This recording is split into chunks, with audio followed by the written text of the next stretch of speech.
I don't eat too much food, and besides, I'm not that hungry.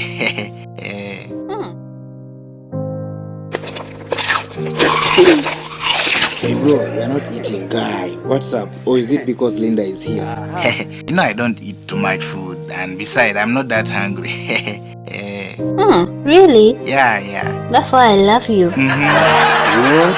This must be a miracle, cause you with food. Oh my God, power is gone.